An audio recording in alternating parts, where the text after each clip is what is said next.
Indonesia, kekuatan kebudayaan, kekuatan kesenian, kekuatan ekonomi ikut mewarnai kancah dunia.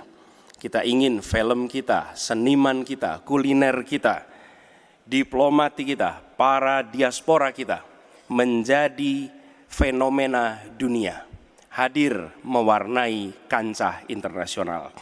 Kita menginginkan dengan cara seperti itu, maka apa yang kita kerjakan di level dunia membuat Indonesia bisa menjadi tuan rumah di negeri sendiri sekaligus tamu mempesona di negeri orang. Dan Presiden menjadi panglima diplomasi Indonesia. Bukan hanya hadir dalam forum-forum, tapi hadir mewarnai, hadir serius memperjuangkan amanat, termasuk amanat terpenting, menghapuskan penjajahan di muka bumi. Bukan sekedar statement dalam upacara, tapi Presiden dan seluruh jajaran diplomasi bekerja keras untuk itu, khususnya untuk Palestina. Sementara dalam visi misi soal pertahanan, Prabowo menyinggung ada pihak yang asal bicara tanpa data sehingga tidak objektif. Prabowo meyakini dengan pertahanan yang kuat, Indonesia akan dihormati. Menurut Prabowo, tanpa kekuatan militer, sebuah bangsa akan mudah ditindas seperti yang terjadi di Gaza kini. Saudara-saudara sekalian, kita bertekad harus punya pertahanan yang kuat. Mungkin ada yang asal bicara tanpa data, ya kan? Mungkin didorong oleh ambisi yang menggebu-gebu sehingga tidak objektif. Saudara-saudara sekalian, saya sebagai Menteri Pertahanan berpegang kepada doktrin, kepada strategi nasional, dan semuanya adalah atas dasar kepentingan bangsa dan rakyat Indonesia, dan saya mampu mempertanggungjawabkan, dan saya berkeyakinan hanya dengan pertahanan yang kuat kita akan dihormati, kita akan menjaga kepentingan nasional kita. Kalau kita buka buku ilmu pengetahuan yang paling dasar, kekuatan nasional harus ada kekuatan militer. Tanpa kekuatan militer, sejarah peradaban manusia mengajarkan bahwa bangsa itu akan dilindas seperti di Gaza sekarang ini. Akan diambil kekayaannya, akan diusir dari tanah airnya. Tidak bisa tidak, kita harus kuat. Kita harus kuat. Terima kasih. Calon Presiden nomor urut 3 Ganjar Pranowo menyebutkan pertahanan Indonesia harus masuk pada wilayah 5.0, di mana anggaran Kementerian Pertahanan idealnya 1-2% dari produk domestik bruto atau PDB.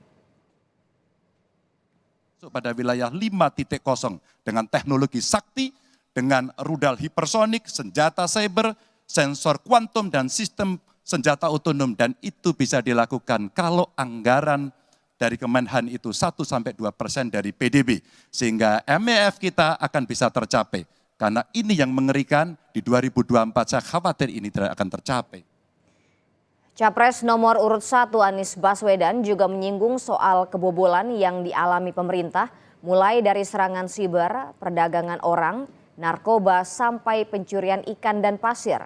Menurut Anies, Kementerian Pertahanan telah gagal mencegah kebobolan itu. Kita menghadapi tantangan yang tidak kecil. Dalam beberapa tahun terakhir ini, lebih dari 160.000 orang meninggal bukan karena serangan militer, tapi karena serangan virus. HP kita, komputer kita diserang oleh cyber attack. Lebih dari 800 juta cyber attack. Perdagangan manusia, perdagangan anak. Bagaimana perempuan, anak-anak menjadi korban, lebih dari 3.000 orang. Dan narkoba menyerbu Indonesia. 4,8 juta orang terpapar narkoba. Keluarga-keluarga kita menderita karena narkoba ini. Dan itu pedih sekali. Itu tingkat keluarga. Pencurian ikan, pencurian pasir, itu menandakan bahwa kita kebobolan. Dan lebih jauh lagi, ironisnya, Kementerian Pertahanan menjadi kementerian yang dibobol oleh hacker di 2023. Calon Presiden nomor urut 2 Prabowo Subianto mengatakan jika dirinya terpilih menjadi presiden, ia akan tetap menjalankan politik luar negeri Indonesia, yaitu bebas aktif. Politik luar negeri kita secara tradisi sejak awal kita merdeka adalah bebas aktif, adalah non-blok, tidak memihak, tidak ikut blok-blok, tidak ikut fakta. Ini akan saya teruskan.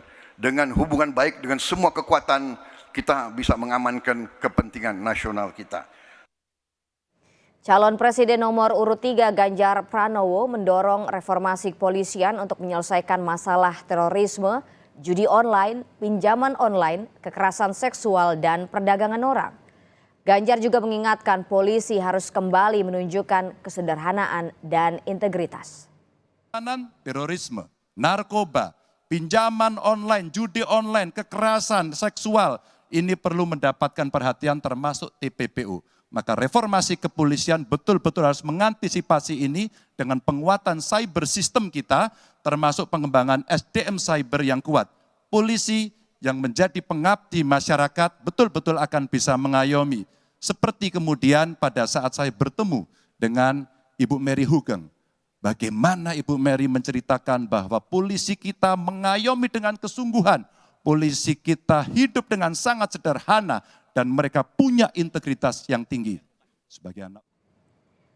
Dalam sesi pendalaman oleh panelis, Capres nomor urut 2 Prabowo Subianto mengatakan harus memperkuat ekonomi dalam negeri sebagai langkah konkret untuk meningkatkan kerjasama negara selatan-selatan. Capres nomor urut 3 Ganjar Pranowo menanggapi strategi penguatan yang bisa dijalankan adalah kerjasama berbasis sumber daya alam. Sementara menurut Capres nomor urut 1 Anies Baswedan, apa yang disampaikan Prabowo belumlah menjawab pertanyaan. Menurut Anies, penguatan kerjasama bisa dengan cara Bung Karno dulu, yakni merangkul semua pihak. Karena itu yang utama adalah kita harus memperkuat ekonomi dalam negeri Indonesia. Kita harus menjaga kekayaan kita harus mengelola kekayaan kita harus hilirisasi supaya nilai tambah berpuluh-puluh kali naik. Kita kumpulkan kekuatan aset-aset dan keuangan kita sejahterakan rakyat kita, baru kita akan disegani, kita akan didengar oleh semua negara, terutama negara-negara selatan. Kalaulah kita mau konsentrasi saja untuk bisa menuntaskan kekuatan yang berbasis pada sumber daya alam, ambil satu saja, teknologi baterai. Maka kalaulah kemudian kita akan bekerja sama dengan selatan-selatan, nikel kita miliki. Tapi boksit ya, kita bisa share dengan beberapa negara yang lain. Ada juga litium umpama dengan Argentina. Maka kalau kemudian ini kita konsentrasikan penuh, betapa kekuatan ekonomi akan besar, ini menciptakan lapangan kerja. Penjelasan tadi tidak menggambarkan tentang peran Indonesia di selatan-selatan. Itu hanya menggambarkan apa yang disampaikan Pak Prabowo tentang bagaimana kita membangun Indonesia. Dan ketika kita membangun dengan baik tidak otomatis selalu jadi contoh. Yang harus dilakukan adalah seperti yang dilakukan ketika era Bung Karno pada waktu itu, Ali Sastroamidjojo. Apa yang dikerjakan? Merangkul semua. Membawa apa yang menjadi agenda selatan-selatan, bukan menceritakan agenda kita. Semua orang bisa baca di Google tentang apa yang kita kerjakan. Calon Presiden nomor urut 3 Ganjar Pranowo menegaskan perlu harmonisasi aturan untuk menyelesaikan masalah tumpang tindih kewenangan institusi pertahanan dan keamanan. Namun Presiden juga harus tegas menyelesaikan masalah tumpang tindih tersebut. Menanggapi hal tersebut, calon Presiden nomor urut 1 Anies Baswedan menyebut yang diperlukan adalah memetakan ancaman Indonesia ke depan.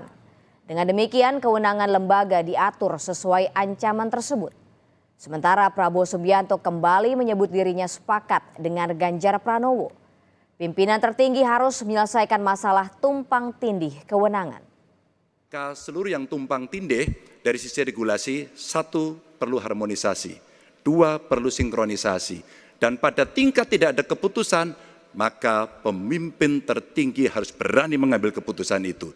Sehingga tumpang tindih yang selama ini selalu saja menjadi perdebatan yang tidak ada hentinya, maka diselesaikan di meja presiden. Dan itu saya kira sikap yang paling jelas untuk membereskan persoalan ini. Apapun dalam konteks eksekutif, maka pemimpin tertinggilah yang harus mengambil keputusan.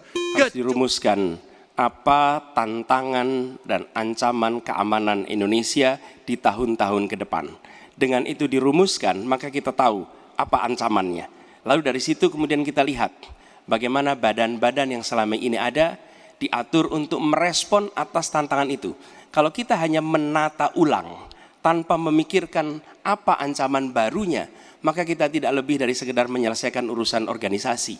Yang sesungguhnya dibutuhkan adalah bagaimana organisasi itu diatur untuk merespon tantangan. Jadi baik ya, sekali lagi saya harus mengatakan, saya kok banyak sependapat dengan Pak Ganjar.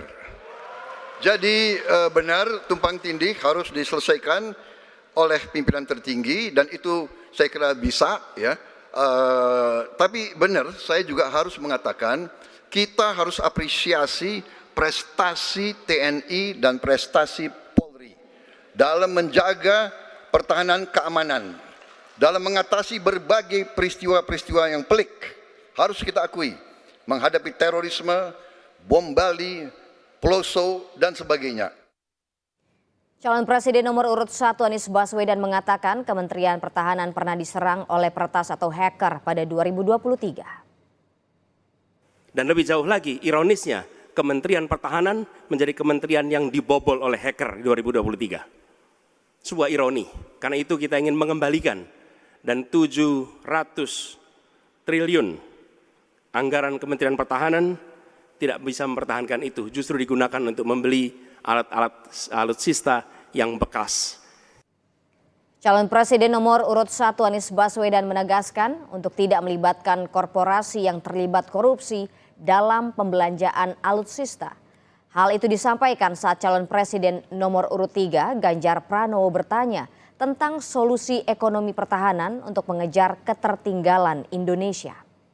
Apa solusi ekonomi pertahanannya untuk kita bisa mengejar ketertinggalan dan kemudian menyelesaikan persoalan-persoalan itu agar pertahanan kita menjadi strong.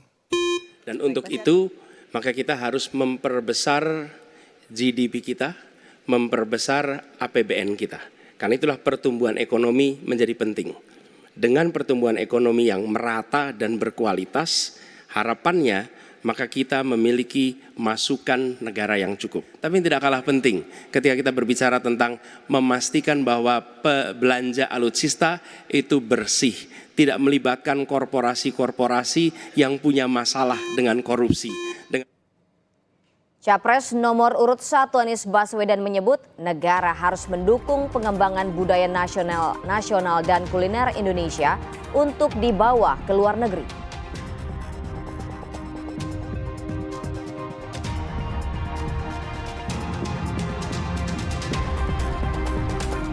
Calon Presiden nomor urut 2 Prabowo Subianto mengatakan sebuah negara harus memiliki kekuatan militer yang kuat.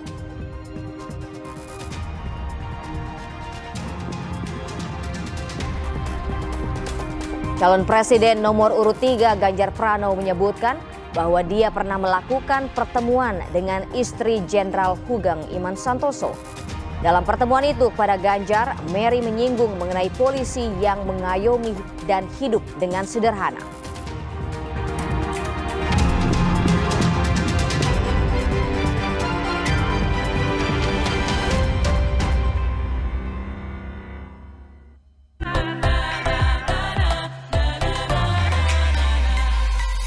Pesta demokrasi sebentar lagi kita akan memilih pemimpin negeri. Pilihlah, cobloslah dengan nurani. Bersama kita majukan negeri. Diam bukan pilihan, cerdas kawan. 5 menit tentukan 5 tahun ke depan. Berbeda pilihan, itu biasa. Tetaplah berpegang, Bhinneka Tunggal Ika.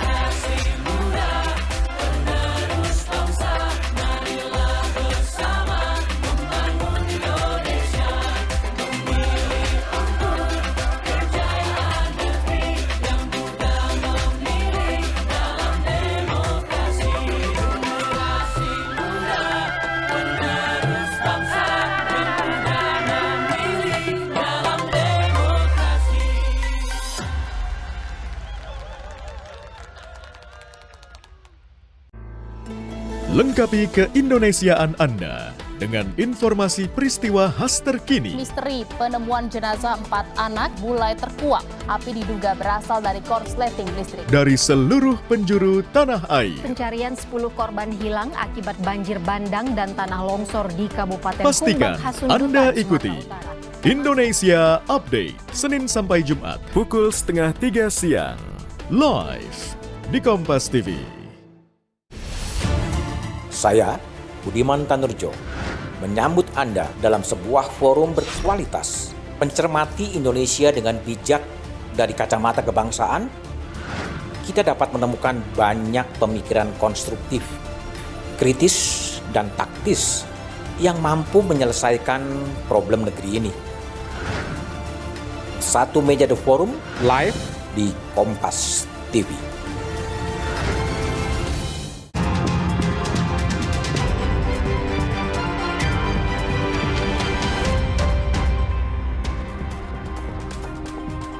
Saudara, calon presiden nomor urut 2 Prabowo Subianto melontarkan pertanyaan terkait prioritas pertahanan nasional kepada calon presiden nomor urut 3 Ganjar Pranowo.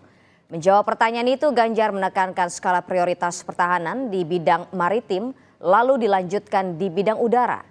Tetapi Ganjar menyayangkan pilot pesawat perang menggunakan pesawat bekas. Mana pilihannya dari Matra itu? Proporsional, Pak. Tapi tidak ada serangan yang akan masuk melalui darat karena kita negara archipelagic. Maka yang mesti diperkuat hari ini adalah laut. Prioritas. Laut, mereka butuh sonar, Pak. Mereka butuh sensor-sensor, Pak. Dan hari ini mereka menyampaikan kepada saya kebutuhan itu nomor 1 hari ini. Yang berikutnya tentu udara. Kenapa udara? Kami tidak bisa, Pak. Dan saya senang kalau nanti Bapak dalam forum ini menjelaskan ide Bapak untuk membeli pesawat bekas. Kenapa ini menjadi penting? Kami tidak rela dengan statement Bapak tadi yang saya dukung, Pak. Kasihan prajurit. Pak, kalau pilotnya itu mesti dilatih 3 tahun, pesawatnya bekas, Pak. Dan dia harus datang lagi, pelatihan lagi, Pak. Dengan resiko yang sangat tinggi, tentu itu sangat berbahaya. Prabowo menilai pesawat yang digunakan untuk pertahanan nasional diukur bukan baru atau bekas pesawat, melainkan diukur dari usia pakai pesawat. Data-data yang Bapak ungkapkan masalah pesawat bekas, ya, saya ingatkan Bung Karno waktu menghadapi Irian Barat, seluruh alatnya bekas. Pak Ganjar, Bung Karno, seluruh pesawat terbang, kapal selam, cruiser, destroyer, semuanya bekas. Ya, jadi kita juga masih pakai banyak sampai sekarang pesawat bekas. Jadi banyak data Bapak, mungkin niat Bapak baik, tapi mungkin tim Bapak, staf Bapak itu keliru memberi masukan. Ya, jadi dalam alat perang saya katakan bukan baru dan bekas, tapi usianya. Usianya, kalau pesawat flying hours, ya. Dan tentunya kita pasti mau yang terbaik untuk prajurit kita, ya. Tapi kita harus loyal kepada yang lebih besar. Calon Presiden nomor urut 3 Ganjar Pranowo memberikan skor 5 untuk kinerja Kementerian Pertahanan saat ini saat ditanya oleh calon Presiden nomor urut 1 Anies Baswedan. Namun calon Presiden Anies Baswedan pun juga akhirnya ikut menyebut penilaiannya terhadap kinerja Kementerian Pertahanan. Terkait dengan pertahanan, berapa skor yang Bapak berikan atas kinerja Kementerian Pertahanan yang dipimpin oleh Bapak Prabowo? Silakan Pak Ganjar. Baik, masih ada 5 juga. Saya punya datanya dan kemudian akan saya sampaikan. Maka di meja saya sudah saya siapkan data satu persatu. Ketika kemudian kita ingin membangun sistem pertahanan kita, maka dalam perencanaan kita tidak boleh gonta-ganti. Kita mesti ajak, mesti konsisten. Kedua, kita mesti mendengarkan betul-betul dari seluruh matra. Maka seluruh proses perencanaannya harus bottom up. Kritik, otokritik itu menyehatkan. tidak ada kok rasa dengki di hati saya. Lalu kita lihat tadi alutsista yang bekas, yang itu resikonya adalah keselamatan dari TNI kita. Mereka bekerja keras menjaga setiap jengkal tanah Republik ini. Tetapi mereka tidak didukung dengan policy. Karena itu menurut saya skornya justru di bawah 5, Mas Ganjar. Kalau 5 itu ketinggian, Pak Ganjar. Terima Mas kasih. Anies gak usah takut. Disebut aja angkanya berapa gitu loh. Kayak saya gitu loh. Jangan di bawah 5, sebut aja berapa. 11, Mas. Dari 100. Oke. Ini sedikit ngajari kendel Mas Anies biar berani. Capres nomor urut 1 Anies Baswedan menyebut negara harus mendukung pengembangan budaya nasional dan kuliner Indonesia untuk dibawa ke luar negeri. Caranya dengan melibatkan WNI yang ada di luar negeri dan mengembangkan kredit usaha kecil. Sementara menurut Capres Prabowo Subianto menyebut apa yang disampaikan Anies masih normatif. Menurut Prabowo, cara yang disampaikan Anies butuh dana yang besar. Sedangkan Capres Ganjar Pranowo mengatakan diplomat harus berperan sebagai tenaga pemasaran di luar negeri. Dan lalu disiapkan kredit yang memungkinkan bagi usaha kecil mikro untuk menjadi bagian dari diplomasi kebudayaan Indonesia. Kemudahan di dalam permodalan, kemudahan di dalam mengakses pasar internasional, itu semua dilakukan supaya seluruh jajaran bisa terlibat di dalam kampanye diplomasi kebudayaan Indonesia. Terima kasih. Memang kembali kalau dikatakan negara yang harus berperan, kuncinya adalah bahwa kita ini harus punya dana yang cukup. Kita harus punya tabungan yang cukup. Kita harus punya sovereign wealth fund yang cukup. Untuk itu kita harus punya laba yang cukup. Kita mendorong agar para duta besar kita, diplomat kita untuk menjadi tenaga pemasar, mereka menjadi fasilitator, mereka juga kemudian mempromosikan yang ada di dalam negeri maupun menarik yang potensi di luar negeri ke dalam negeri dengan berbagai kerjasama dan fasilitasi dari negara, maka viralisme sebenarnya bagian yang bisa kita dorong dari tanah air sendiri. Sebagai Presiden Republik Indonesia, sebagai Panglima Diplomasi, maka setiap kegiatan ke luar negeri adalah bersama dengan delegasi kebudayaan, delegasi seni. Dan datang ke pusat-pusat kegiatan kebudayaan, kesenian di negara-negara yang dikunjungi. Bukan hanya datang rapat lalu pulang, tapi datang di sana menemui aktivitas-aktivitas kesenian, kebudayaan, sehingga mereka pun menyadari bahwa Indonesia ini negeri yang kaya budayanya. Calon Presiden nomor urut 1 Anies Baswedan mengatakan lebih dari 3.000 perempuan dan anak-anak menjadi korban perdagangan manusia. Menurut Anies, dalam beberapa tahun belakangan ini sektor pertahanan Indonesia menghadapi tantangan yang tidak kecil, termasuk tindak pidana perdagangan orang atau TPPO. Perdagangan manusia, perdagangan anak. Bagaimana perempuan, anak-anak menjadi korban lebih dari 3.000 orang. Dan narkoba menyerbu Indonesia. 4,8 juta orang terpapar narkoba. Keluarga-keluarga kita menderita karena narkoba ini. Dan itu pedih sekali.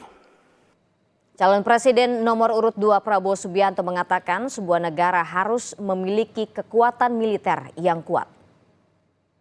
Kalau kita buka buku ilmu pengetahuan yang paling dasar, kekuatan nasional harus ada kekuatan militer. Tanpa kekuatan militer, sejarah peradaban manusia mengajarkan bahwa bangsa itu akan dilindas seperti di Gaza sekarang ini. Akan diambil kekayaannya, akan diusir dari tanah airnya. Tidak bisa tidak, kita harus kuat. Kita harus kuat. Calon Presiden nomor urut 3 Ganjar Pranowo menyebutkan bahwa dia pernah melakukan pertemuan dengan istri Jenderal Hugeng Iman Santoso. Dalam pertemuan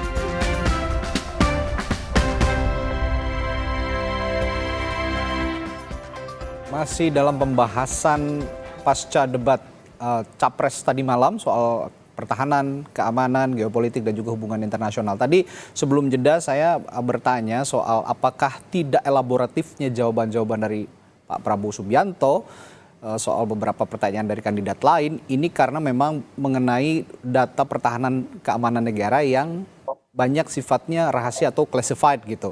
Saya akan bertanya ke Mas Umam, apakah keterbatasan itu yang menurut Anda juga dilihat sebagai pola komunikasi yang tidak lancar dari Pak Prabowo. Ya, kalau misal terkait dengan data yang sifatnya highly classified, tentu hal itu ketika bicara tentang misalnya spek alutsista, kemudian jumlah alutsista, dan kemudian beberapa detail informasi yang mungkin tentu tidak pada tempatnya untuk disampaikan. Tetapi kalau misal dalam format debat semalam itu bicara tentang konteks kebijakan. Nah, dalam konteks ini seharusnya memang Pak Prabowo karena ini makanan sehari-hari dan beliau juga lagi in charge di dalam Kementerian Pertahanan, memang seharusnya lebih elaboratif itu sendiri. Mengapa hal itu terjadi? Tampaknya ada satu situasi psikologis serangan dari terutama Anies Baswedan betul-betul kemudian langsung menohok ke jantung pertahanan Pak Prabowo sebagai pribadi. Kenapa? Karena Anies sendiri dan juga Ganjar per hari ini dalam konteks isu ini tidak memiliki beban yang cukup berat. Sehingga kemudian tidak ada satu basis argumen yang kemudian bisa dihantamkan kepada mereka. Di sisi yang lain, Pak Prabowo adalah menteri yang aktif. Oleh karena itu, porsi semalam adalah debat yang memberikan ruang kepada Pak Prabowo seolah untuk mempertanggungjawabkan kinerja pertahanan selama 5 tahun terakhir ini. Sementara kemudian serangan-serangan yang diajukan bukan hanya terkait dengan kebijakan, tetapi hal-hal yang tampaknya masuk dalam konteks private atau privasi, meskipun dalam kapasitas Pak Prabowo sebagai pejabat publik, dan itu sah-sah saja. Tetapi bagaimanapun juga Pak Prabowo sempat mampu kembali mengendalikan emosinya, kemudian fokus dengan basis argumen yang kembali cukup meyakinkan ketika misalnya kritik-kritik terkait dengan konteks kebijakan pertahanan itu merupakan sebuah produk politik yang juga disetujui oleh partai-partai pengusung rival-rival politiknya. Dan itu sebenarnya sebuah argumen yang cukup telak untuk disampaikan. Kemudian ketika Pak Prabowo menjelaskan tentang turunnya indeks militer atau pertahanan Indonesia, salah satunya impact dari realokasi anggaran dan juga pandemi. Rasanya itu juga make sense. Tetapi secara general memang seharusnya hal-hal detail terkait dengan konteks kebijakan dan juga filosofi pertahanan secara umum, termasuk isu-isu HI terkait dengan pendekatan two state level solutions antara Palestina dan Israel, kemudian pendekatan multilateral di tingkat internasional terkait dengan isu-isu global, Rohingya, kemudian rivalitas antara China dan US di Laut Cina Selatan, termasuk sentralitas ASEAN, tampaknya tidak begitu banyak terelaborasi secara optimal. Nah, oleh karena itu ini menjadi catatan bahwa mereka yang memiliki latar belakang yang kuat belum tentu mampu tampil secara kompetitif karena salah satunya memiliki beban yang lebih berat untuk mempertanggungjawabkan apa yang sudah dijalankan selama ini. Sementara lawan bisa menyerang semampu mereka karena memang tidak ada beban dan opsinya adalah mengejar ketertinggalan secara elektabilitas untuk menciptakan poin-poin melalui debat tadi malam. Baik, sepertinya banyak pertanyaan publik juga yang tidak terjawab soal data pertahanan, termasuk tadi seperti Mas Umam ungkapkan soal kebijakan filosofis pertahanan Indonesia. Sepertinya itu masih bisa dipaparkan begitu melalui debat tadi malam, termasuk juga perdebatan atau pertanyaan-pertanyaan soal hubungan internasional dan geopolitik. Bagaimana Anda menjawab ini, Bung Daniel? Jika tadi malam tidak terjawab, mungkin Bung Daniel bisa menjawabnya pagi hari ini. Iya, saya melihat sejak awal ya wajar memang kami dalam posisi diserang karena memang kita adalah dalam konteks dalam tanda kutip adalah petahana dalam pertahanan. Namun sayangnya serangan-serangan itu seringkali membawa data dan fakta bohong dan palsu. Misalnya ya di dalam konteks dalam konteks Mas Ganjar, Ganjar menyebutkan bahwa sebenarnya Minutes 2005 itu berencana dihibahkan oleh pemerintah Qatar berdasarkan pengakuan dari Pak Yuwono. Tidak ada satu paper pun resmi yang menyatakan Qatar mau menghibahkan itu. Pertama, pada saat itu Pak Marsikal Purnawirawan Imam Suhaid itu adalah Kasau, dan beliau sudah menyatakan kepada publik tidak benar ada bencana bah di Qatar, dan fakta itu tidak pernah ada. Jadi sumbernya itu tidak jelas, dan di Kementerian Pertahanan itu sudah bertanya langsung secara resmi kepada pemerintah Qatar apakah ada melakukan hibah pada saat itu. Tidak ada sama sekali. Jadi data dan fakta yang disampaikan itu penuh kebohongan. Nah, ini yang berbahaya dalam konteks menyerang dan memfitnah. Yang kedua, misalnya dalam konteks Mas Anies, ada 3 hal bahasa dan fitnah yang ditebar. Misalnya satu, menyebutkan misalnya 700 triliun anggaran Kementerian Pertahanan itu digunakan untuk beli alutsista bekas, dan itu langsung kemudian dikonfirmasi oleh Tempo bahwasannya itu adalah fakta palsu. Di situ. Kemudian kedua, misalnya, coba Anda perhatikan Mas Anies berulang kali menyatakan tidak ada rahasia di pertahanan negara. Berbahaya. Pernyataan ini pernyataannya punya keinginan untuk menelanjangi kekuatan dan sebagainya. Kenapa? Jadi saya di awal sebutkan ada yang rahasia tentu harus dibuka. Jadi misalnya Mas Anies menyebutkan dalam proses negosiasi diplomasi begitu itu bisa dilakukan dengan cara dan komunikasi dengan baik dengan pihak negeri. Tapi Pak Prabowo menyatakan ya harus memperkuat negeri tidak menunjukkan kita kuat ekonomi, kuat pertahanan, kuat sosialnya. Baru kemudian kita datang dengan komunikasi yang baik dan teladan. Kalau tidak begitu, itu hanya sekedar jadi omong-omong. Itu ibarat seorang pria yang gombal ke perempuan yang kemudian itu punya semuanya isinya bohong. Catatan serangan itu kalau kemudian disampaikan dengan fakta yang benar itu tepat, artinya itu tabat. Tetapi serangan itu hadir dengan kebohongan, dengan data palsu, kelihatan mengatakan fakta ingin menjaga Indonesia pertahanannya kuat, tapi kemudian merobohkannya dengan data-data palsu demi elektoral. Ya, Bung Daniel, komunikasi Anda agak terputus-putus, mudah-mudahan bisa diperbaiki. Nanti saya akan tanyakan pertanyaan selanjutnya. Tapi yang saya tangkap tadi memang banyak data-data dan fakta-fakta yang tidak sesuai dengan kenyataannya begitu, bahkan cenderung sesat. Nah, saya akan bertanya juga ke Pak Sutioso. Pak Sutioso, dibilang sesat katanya data-data yang diutarakan oleh Mas Anies Baswedan. Ini siapa pembisiknya dan apa respons Anda soal ini? Yang diutarakan oleh Mas Anies Baswedan. Ini siapa pembisiknya dan apa respons Anda soal ini? Iya, masih dengar suara saya didengar? Silakan Pak Yos, kedengaran. Oke. Ya, kalau di dalam debat, lawan debatnya itu mengutarakan data-data yang tidak akurat atau salah, ya langsung di-counter saja, dijawab dengan yang benar, dengan data juga.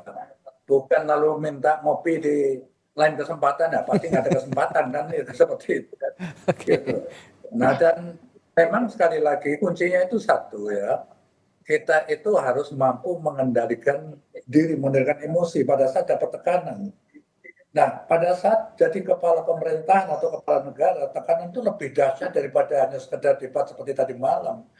Dan itu dituntut seorang pemimpin, apalagi kepala negara itu mampu melakukan emosi yang baik gitu. Di dalam tekanan seperti apapun, gitu. Ya, nah, dannya dalam debat pertahanan khususnya itu pasti 02 kan menguasai masalah, dia menteri di situ kan. Tetapi barang itu tidak bisa keluar dari kan otak kita ini seperti bank gitu ya, pada saat kita pengen keluarkan kayak apa namanya kredit card itu oleh kita masukkan pin keluar gitu. Ini nggak bisa keluar karena diselimuti rasa emosi tadi. Jadi pada saat manusia itu emosional, dia tidak bisa berpikir secara wajar padahal dia ngerti sebenarnya. Bahkan yang lebih aneh lagi kan tadi malam itu terkesan 02 itu seperti supporternya 03 gitu loh. Ya dari 6 materi saya 3 materi dia setujui langsung tanpa basa-basi gitu kan. Nah, apakah ini tujuannya aku nggak ngerti kan, apakah untuk nyari teman supaya kamu jangan gebukin saya juga gitu misalnya, kita tidak tahu ya. Nah, masalah sekali lagi alutsista yang bekas ini, barang bekas namanya juga tidak ada standar harganya itu. Ini yang orang menjadi curiga, kenapa barang bekas yang dibeli? Barang bekas itu mau kita ngomong ini dibeli 60% ini gitu. Padahal juga 30% bisa saja kan gitu kan. Nah, inilah sebenarnya menimbulkan polemik. Di sisi lain, kita kadang ini nggak ada indikasi 5-10 tahun kita akan diinvasi sama negara lain gitu. Itu tidak ada. Untuk apa kita buru-buru mempunyai pesawat bekas kecuali dalam keadaan perang seperti perebutan Irian Barat yang dicontohkan oleh 02 itu pada saat itu amat berbeda, tidak bisa apple to apple antara kondisi waktu itu dan sekarang. Jadi sekali lagi sebenarnya yang saya stress di sini adalah pemimpin harus mampu mengendalikan dirinya dengan baik.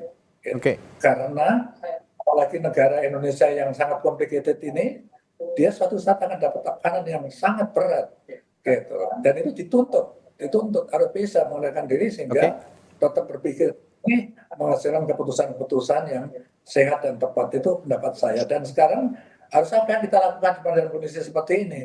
Sudahlah, pelihara aja kemampuan prajurit ya, kasih kesempatan latihan, jangan hanya baris berbaris yang nggak pakai biaya itu. Pola perang itu harus terus dilatih, satu itu. Yang kedua, maintenance alat sista yang ada, gitu. Yang ada kita maintenance. Maintenance-nya yang perbaiki. Yang baru, kita harus sesuaikan dengan kondisi keuangan di APBN kita dan skala prioritas yang saya sebutkan tadi. Ya, Bung Christian, Anda sependapat dengan Pak Sutioso bahwa sekarang tidak perlu belanja-belanja dulu, apalagi belanja alutsista bekas gitu, karena kondisi existing yang sudah ada juga sudah cukup untuk mempertahankan negara. Dan saya juga minta tanggapan Anda soal data-data yang dianggap tidak sesuai dengan fakta tadi, Bung Christian. Iya, yang pertama dulu ya, Pak Ganjar di openingnya bilang kita akan redeployment pertahanan kita karena ada dua hal. Satu, kita punya IKN nantinya sebagai center of gravity baru. Dan kedua, kita Pak Ganjar menyebut secara spesifik bahwa ada potensi tarung global antara AS dan Tiongkok. Nah, kami sepakat kami tidak melihat Indonesia diinvasi, tapi ada yang namanya spillover effect. Jika misalnya pecah konflik di Selat Taiwan, eskalasi terus-menerus terjadi di Laut Tiongkok Selatan, sepertinya susah membayangkan Indonesia itu tetap akan baik-baik saja. Kita pasti akan terdampak. Jadi makanya Pak Ganjar bilang, kita tetap harus bangun anggaran pertahanan kita, naikkan sampai 2%. Kita adaptasi teknologi terbaru, dan Pak Ganjar dengan tegas bilang kita tolak barang usang gitu kan. Nah, lalu untuk data tadi misalnya untuk Miraj yang dibilang Bang Daniel ya. Sebenarnya yang Pak Ganjar minta itu hanya clarity. Misalnya ya, kita punya Undang-Undang Industri Pertahanan tahun 2012 mensyaratkan banyak hal, termasuk misalnya offset. Dan juga undang-undang itu mengatur tentang pembelian barang bukan barang baru lah kalau tidak mau bilang bekas. Dan sekarang undang-undang itu sangat mensyaratkan kita kalau tidak bisa bikin sendiri beli, kalau beli harus beli yang baru. Jadi sudah ada rentetan itu.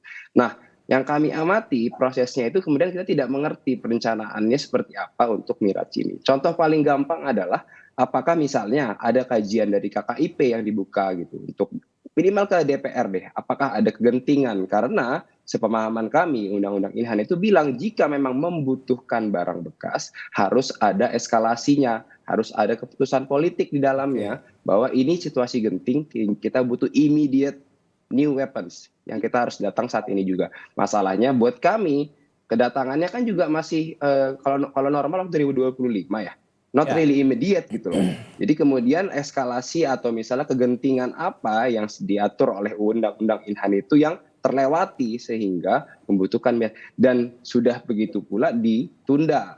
Nah, artinya kan apakah hilang situasi gentingnya atau bagaimana?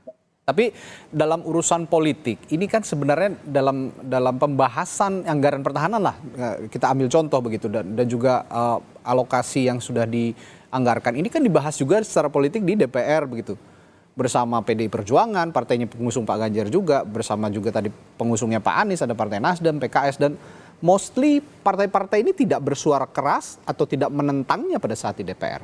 Apa argumentasi Anda soal ini, Bung Christian? Ya, itu kan proses politik di DPR ya. Pasti Pak Prabowo akan menyampaikan datanya. Nah, yang ditekankan oleh Pak Ganjar dan kami inginkan adalah ya kami juga harus tahu gitu loh. Seperti apa sih perencanaannya ketika misalnya yang terbaru lagi deh tentang utang luar negeri gitu. Kami secara sadar kami tidak akan mengkritik itu sebagai sebuah rencana pengadaan alutsista karena kita butuh. Anggaran kita masih kurang. Tapi yang kami bayangkan adalah harus dijelaskan.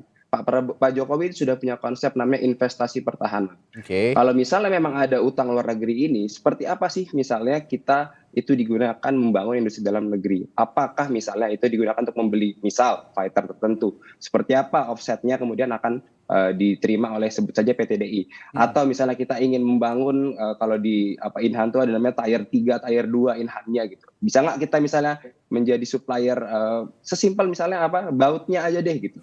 Hal seperti itu yang kita rasa sebenarnya publik pun merasa oke, utang ini juga matters buat saya gitu karena kemudian ada efeknya juga membangun industri pertahanan, efeknya nanti bisa membangun UMKM yang mensupportnya dan sebagainya. Oke. Ya, saya kembali ke Mas Umam ini di luar soal konten tadi juga ada singgungan dari Pak Sutioso soal anger manajemennya Pak Prabowo yang akhirnya menutupi ketahuannya Pak Prabowo soal industri pertahanan dan pertahanan negara. Sepertinya harusnya Pak Prabowo bisa menjawab itu dengan baik, tapi karena ada sisi emosi yang tidak bisa dihindari begitu sehingga itu tidak bisa terungkap. Apa yang Anda lihat dari fenomena ini, Mas Umam?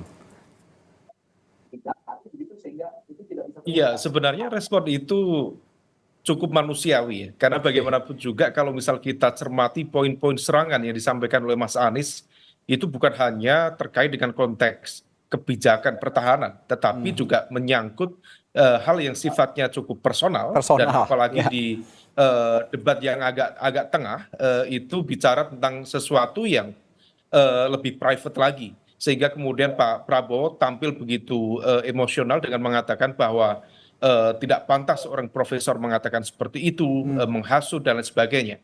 Tetapi diakui atau tidak, ya ini bagian dari sebuah strategi komunikasi di dalam panggung perdebatan. Maka kemudian tampaknya kubu 01 mencoba betul untuk bagaimana memantik ego dari Pak Prabowo sehingga kemudian ketika ego personal Pak Prabowo tersentuh, terpantik, tercungkil, maka kemudian beliau sudah tidak fokus lagi pada konteks narasi tentang kebijakan, termasuk juga bagaimana membayangkan atau menjelaskan tentang masa depan pertahanan yang ideal seperti apa.